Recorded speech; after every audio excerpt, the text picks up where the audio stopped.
Muito bem, estamos já no ar com o nosso boletim de acompanhamento do mercado do boi, um mercado bastante complicado, tanto para os frigoríficos quanto para os produtores, e os frigoríficos estão tentando aí de alguma forma equilibrar suas margens, enquanto a China segue fora do mercado e nessa tentativa, estratégias como redução de abate e até férias coletivas têm sido adotadas. A gente vai entender melhor o que está acontecendo com o mercado nesse momento e como que a situação está chegando aí na precificação da arroba. Quem traz mais detalhes para a gente é o meu amigo Douglas Coelho, sócio da Radar Investimentos. Está aqui com a gente na tela já o Douglas, bem-vindo.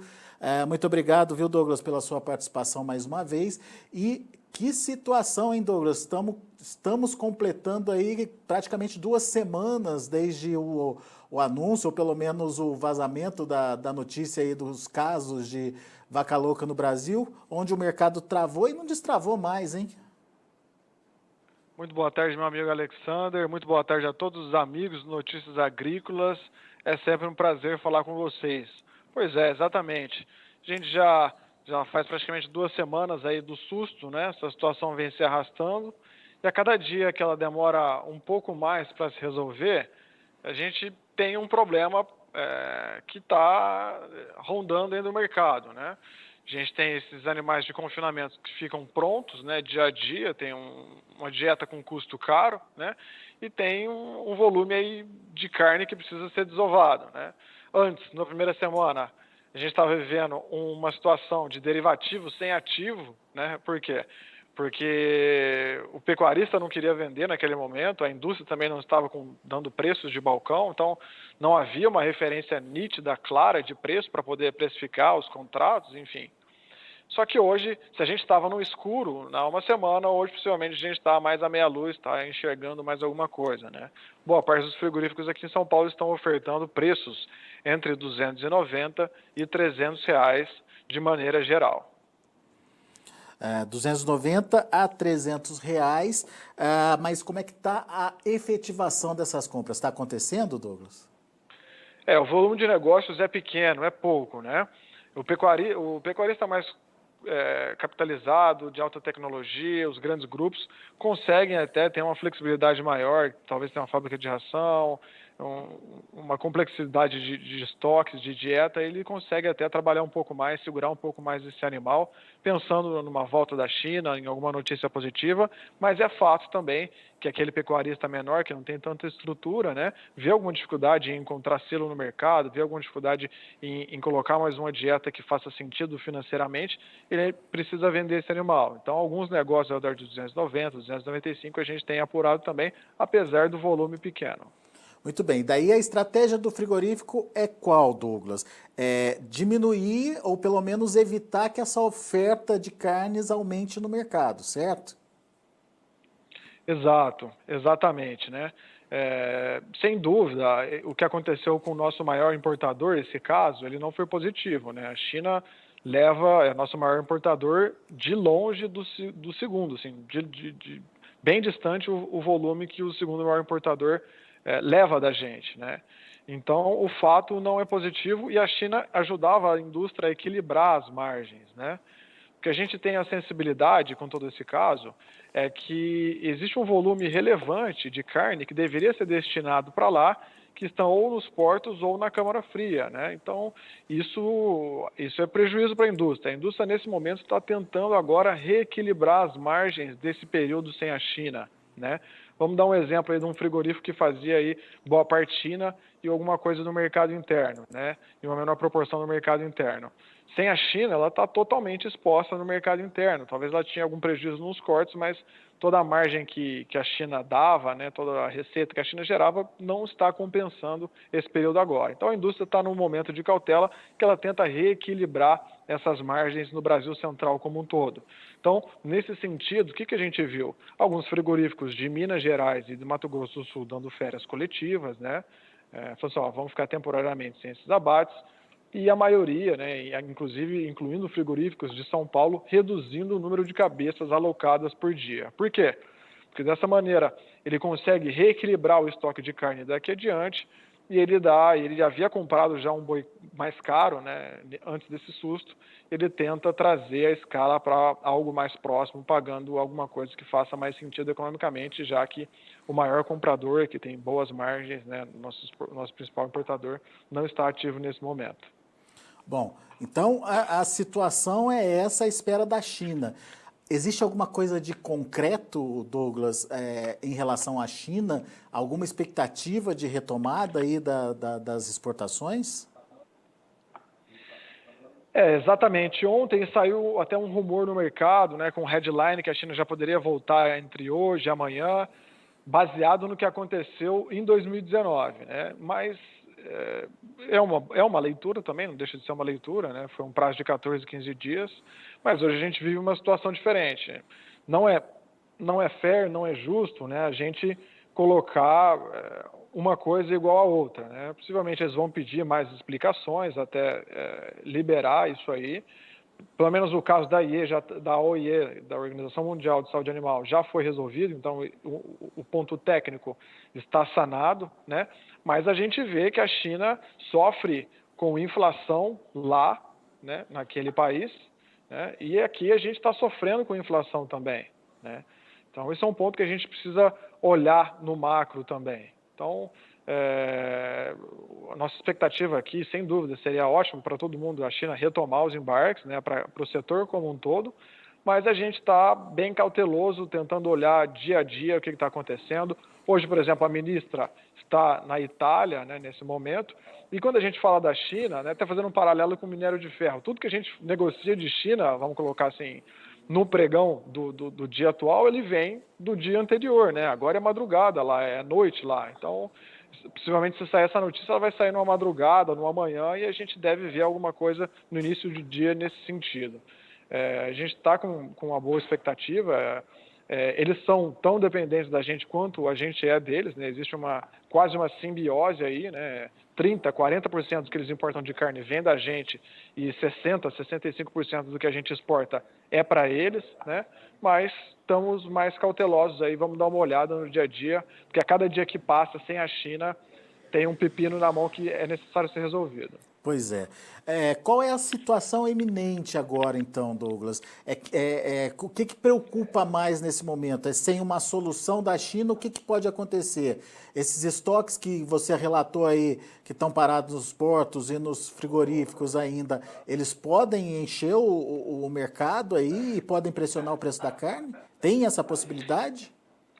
Existe essa possibilidade, é claro que cada indústria, cada frigorífico tem a sua estratégia, né? É difícil ter a sensibilidade de volume de qual montante geral, mas esse produto tem um prazo de validade, né?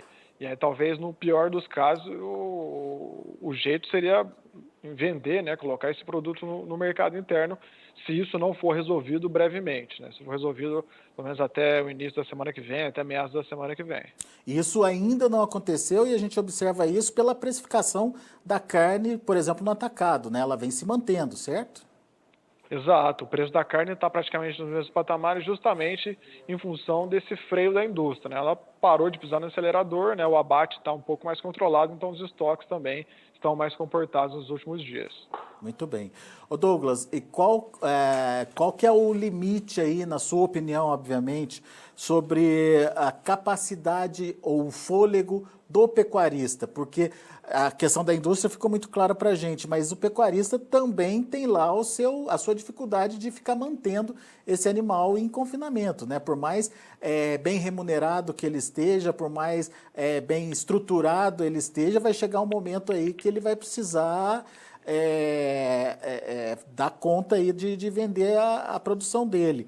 Qual que é o fôlego que tem? Dá para medir?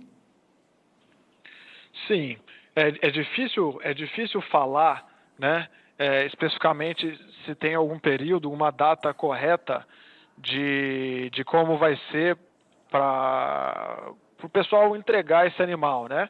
Mas qual que é a nossa leitura, que a gente tem até segurança para falar isso?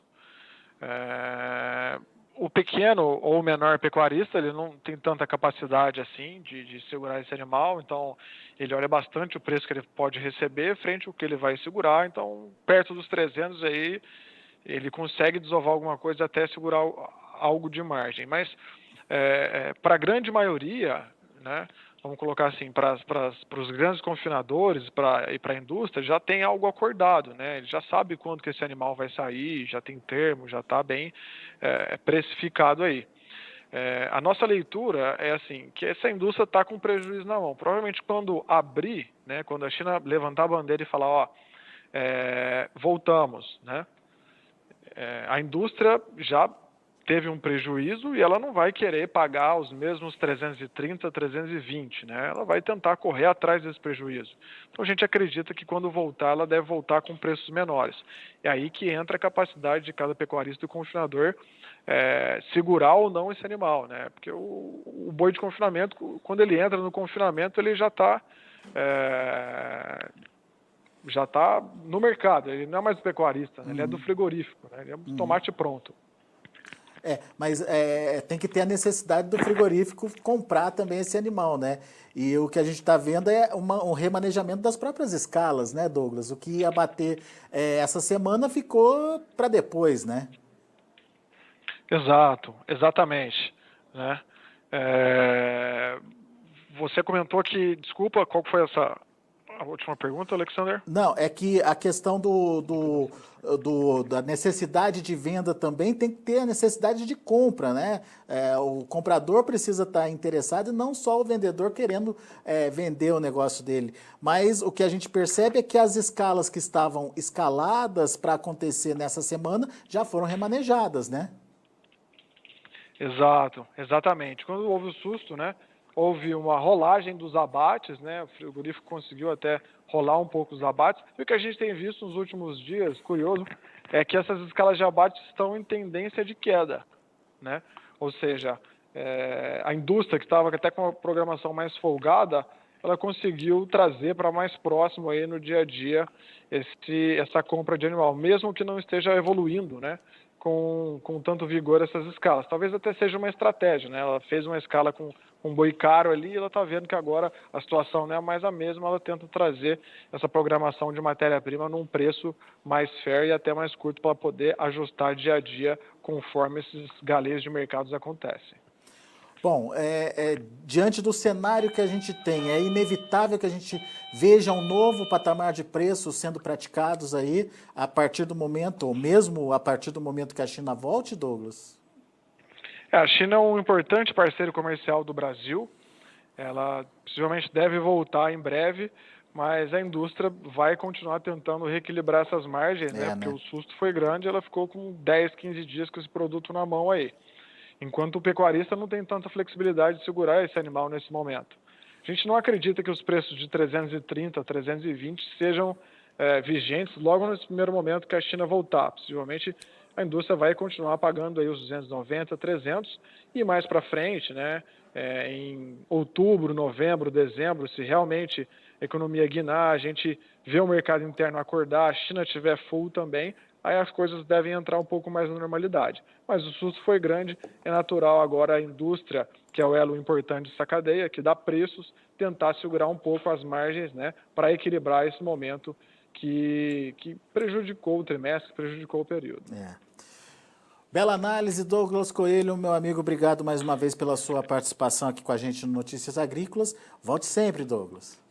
Eu que agradeço pela oportunidade, um forte abraço a todos, até mais. Valeu, abraço para você. Tá aí, Douglas Coelho, Radar Investimentos aqui com a gente no Notícias Agrícolas, explicando a dinâmica de comercialização aí no mercado do boi. Sem China, mercado trava, portanto, está todo mundo na expectativa aí de uma retomada, uma suspensão aí dos embargos para a China.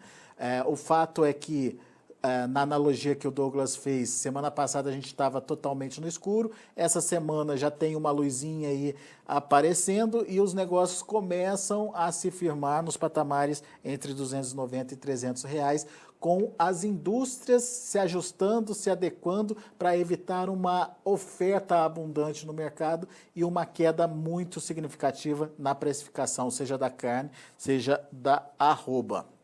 Segundo o Douglas, entre as estratégias a gente chega a ver em São Paulo uma redução na capacidade de abate, uma redução até significativa, alguns frigoríficos reduzindo 1/3 até metade da capacidade de abate, e no caso de Minas e Mato Grosso do Sul, férias coletivas em algumas unidades, também nessa tentativa de evitar aí uma oferta que possa pressionar muito as cotações nesse momento.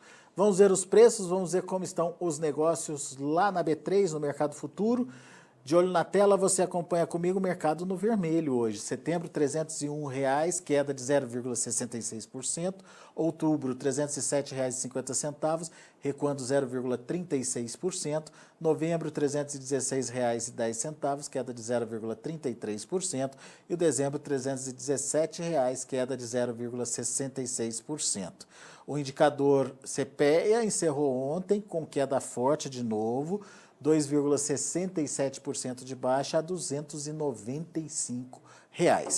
São os preços de hoje do mercado em andamento lá na B3 e do mercado físico, levantamento feito através do indicador do CPEA. A gente vai ficando por aqui, de olho nas movimentações, toda novidade a gente traz para você, para que você seja o produtor mais bem informado do Brasil.